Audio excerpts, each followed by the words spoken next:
भूमि की सेवा करने के पश्चात यह निर्णय लिया कि धार्मिक सेवाएं भी दूं। इसी आयोजन में उन्होंने सेवा के तुरंत बाद धार्मिक आयोजन किया है। मैं भी, मेरे जीजा जी है वो।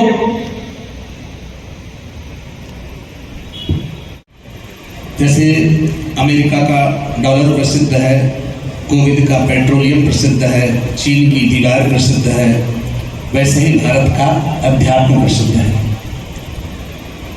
और इसमें विविध धर्म को मानने वाले, विविध पंथ पर चलते हुए ईश्वर का वंदन करने वाले लोग रहते हैं। संत कबीर का एक सिद्धांत है,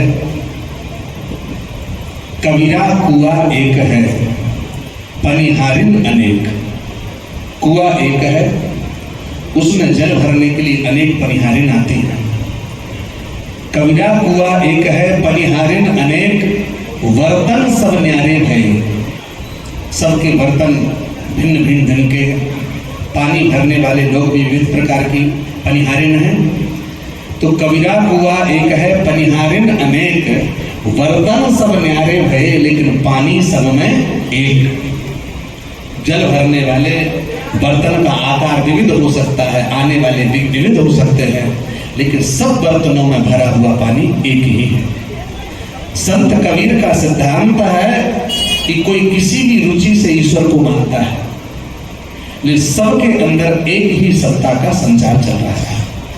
जैसे सूर्य एक है, चंद्रमा एक है, इसी तरह सत्ता एक है। रुचि नाम वैचित्र्यात्, कोई उसको खुदा कहकर माने, कोई रामकृष्ण कहकर के माने, कोई यीशु कहकर के माने। विविध स्वरूपों में एक ही ईश्वर है। और हम आपको एक वाक्य कह रहे हैं, भगवान विष्णु के 1000 नाम हैं। उन 1000 नामों में भगवान विष्णु का प्रथम नाम विश्व है। हमारा सिद्धांत जो विश्व है वो भगवान है। और वसुधा कुटुंब है, वसुधैव कुटुंबकम्। विश्व का कल्याण होवे, ये वो भारत देश है जो संपूर्ण विश्व के कल्याण की कामना विद्यमान है इसमें। तो इस बात का गौरव है कि जो भारत भूमि है वो ज्ञान की दृष्टि से सर्वश्रेष्ठ भूमि है। ज्ञान की दृष्टिकोण से सर्वश्रेष्ठ भूमि है, और हमारा बल ही है हमारा ज्ञान। और हम आपसे एक बात कह रहे हैं कि गद्दा है, गद्दे का कवर किसी भी कलर का हो, तकिया का कवर किसी भी कलर का हो, लेकिन रुई तो एक ही है ना। तो बाहर से कोई धोती कुर्ता पहनता है, कोई टोपी लगाता है, कोई जूड़ा बांधता है, कोई विविध स्वरूपों में दिखाई देता है, लेकिन सबके अंदर एक ही सत्ता का संचार है। जैसे एक बिजली से पंखा चल रहा है, लाइट चल रही है, कूलर चल रहा है, विद्युत एक है, लेकिन अपने अपने रूप में कार्य कर रही है वो विद्युत। ऐसे ही ये मूल सिद्धांत है, धर्म का मूल सिद्धांत है। धर्म का अर्थ ही होता है जो रक्षा करता है।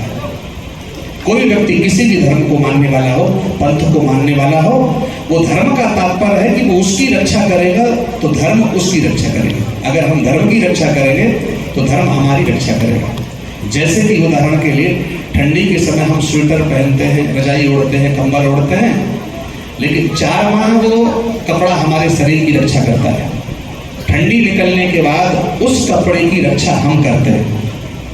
अगर हम उसको वैसे ही स्वेटर को निकाल कर फेंक देंगे तो अगली ठंडी में क्या वो हमारी रक्षा करेगा? नहीं करेगा। तो जिसकी रक्षा हम करते हैं वो हमारी रक्षा करता है।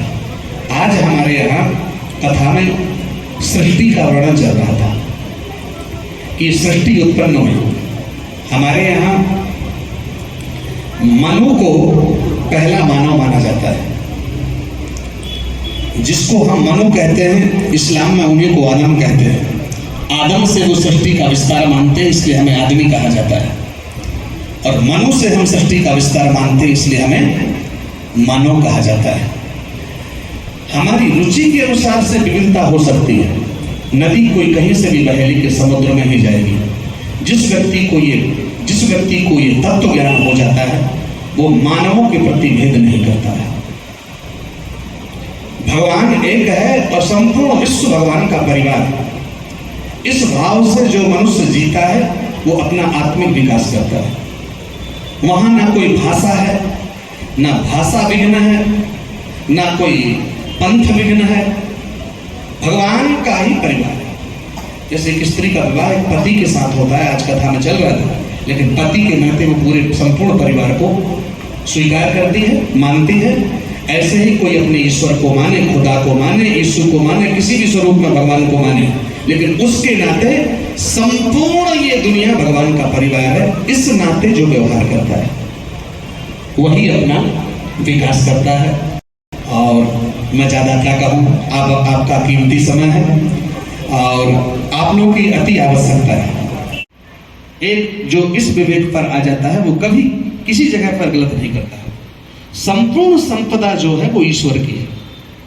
आज उसका, जैसे लोग सत्संग में चल रहा था, इसने जमीन खरीदा, जमीन कौन खरीद सकता है? प्लाट खरीदा, प्लाट खरीदने की क्षमता किसमें है? कोई इस प्रकृति की जमीन नहीं खरीद सकता, केवल कब्जा लेता है वो। तो जो व्यक्ति ये मानता है कि संपूर्ण वस्तु भगवान की है, वो कहीं दुरुपयोग नहीं करेगा और दूसरे को सताकर लिया गया धन 10 वर्ष तक केवल सुख देगा बस। अधर्मोपार्जितम द्रव्यम 10 वर्षाणि तिष्ठति। कोई बेईमानी से पैसा कमा करके 10 वर्ष तक उसको अपने घर में रख सकता है। 11वें वर्ष से वो धन निकलने का प्रयास करेगा, बच्चों की बुद्धि खराब करेगा, स्वयं की बुद्धि खराब होगी, डॉक्टर के पास जाएगा, यत्र तत्र वो धन निकलेगा ही। बेईमानी की कमाई 10 वर्ष तक रहती है और जब जाती है तो जो घर में रखा था उसको भी लेकर जाती है। ये शास्त्र का सिद्धांत। प्रथम दृष्टिया तो ये देखा जाता है, इससे वर्षा ऋतु है तो शास्त्रीय दृष्टि यह है कि वर्षा ऋतु में आपको जल यत्र तत्र दिखलाई देगा क्योंकि वो वर्षा का काल है। शीतकाल में ठंडी का अनुभव होगा। ऐसे ही जो कलयुग है, जिस युग में हम आए हुए हैं, ये कलह प्रधान युग है। कलह प्रधान युग है। बहुत कुछ प्रयास करके इस कलह को वही रोक सकता है जो विवेकी पुरुष है, क्योंकि मनुष्य की स्वाभाविक जो गति है वो पानी की तरह है। जैसे पानी नीचे की ओर बहता है, तो जो कुरीतियां फैल रही हैं, अब व्यवहारिकता जो नजर आ रही, स्वाभाविक गति है कि वो नीचे की ओर जा रहा है। पानी नीचे की ओर स्वतः जाता है, लेकिन उसको मकान की छत की टंकी में पहुंचाने के लिए मशीन की आवश्यकता पड़ती है। तो ऊंचाई के लिए उसे प्रयास करना पड़ेगा, नीचे जाने के लिए वो स्वतः चला जाएगा। तो गिर तो वो स्वतः रहा है। और आज हम सत्संग में कह रहे थे कि इस दुनिया में पतन केवल मनुष्य का हुआ है और उत्थान भी केवल मनुष्य का है। पशु पक्षियों का कोई पतन ना होता है, ना हो रहा है, ना होगा। पशु पक्षी जैसे थे 500 वर्ष पहले, बंदर जैसा था आज है, श्वान जैसा था वो आज है, लेकिन मनुष्य जैसा था वैसा आज नहीं है। तो उत्थान पतन हमारे अंदर ही संभावना है। तो ये संघ का प्रभाव दिखलाई दे रहा है और सभी में दिखलाई दे रहा है। आपका उत्तर दे रहा हूं, ये तो प्रत्येक व्यक्ति को सोचना चाहिए। जो माता पिता की उपेक्षा करता है, माता पिता को आंख दिखाता है, जिसकी गोद में आंख खोलता है उसी को आंख दिखा रहा है। जिसकी गोद में आंख खोलता है उसी को आंख दिखा रहा है। तो माता पिता जो है, हमारे यहाँ शास्त्र में एक वाक्य कहा है, वृद्ध जो है वो भी भगवान का रूप होता है। वो सभा सभा ही नहीं है और वो सभा को सभा ही नहीं माना जाता जहां वृद्ध को सम्मान न मिले। और वृद्ध व्यक्ति वो है जिसकी एक एक शरीर की झुर्रियों में हजार हजार अनुभव छुपे हुए हैं।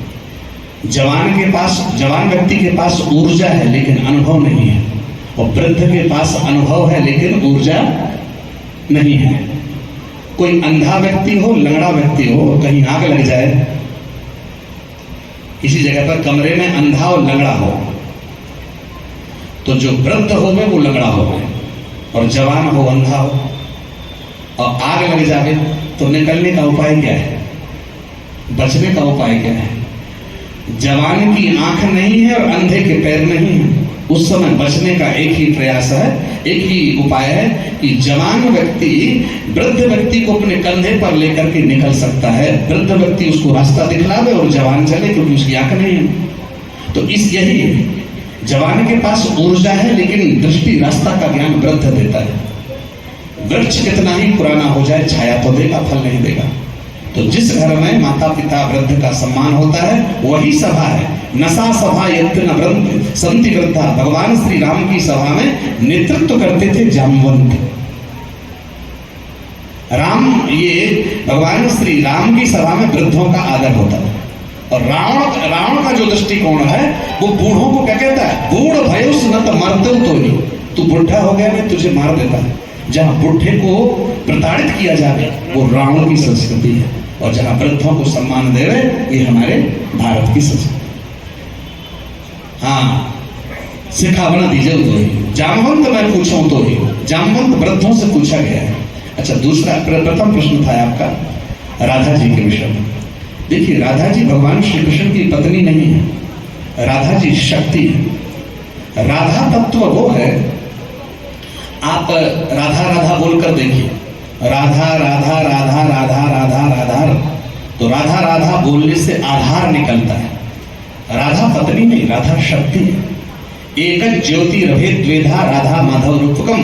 भगवान श्री कृष्ण की पत्नी रुक्मणी इत्यादि है। राधा माँ की उनकी शक्ति है, हमारी माँ है, हमारी माँ है। और सदा उसी तरह का संबंध है भगवान श्री कृष्ण का राधा जी से, जैसे जल से जल का तरंग का संबंध होता है, सूर्य और सूर्य की किरण का संबंध है। तो विवाह की बात तो पुराणों में इस रूप में वर्णन है कि जैसे ब्रह्म वैवर्त पुराण में गीत गोविंदम में भगवान राधा कृष्ण के विवाह का वर्णन है बाल्यावस्था में। बाकी जो स्वरूप में जो दिया गया है सेवर वाले आचार्य प्रदीप जी ने, मैंने सुना नहीं है, तो उनका दृष्टिकोण क्या है मैंने सुना नहीं, इसलिए पूर्णतः आपको व्यक्त नहीं कर सकता वो किस सिद्धांत में कहना चाह रहे हैं, शिव महापुराण के किस वाक्य का आधार लेकर इस बात को वो कह रहे हैं। लेकिन सीधा सा सिद्धांत है, राधा हमारी माँ है, वो भगवान की पत्नी शक्ति है। एक ही ज्योति दो रूपों में व्यक्त हुई।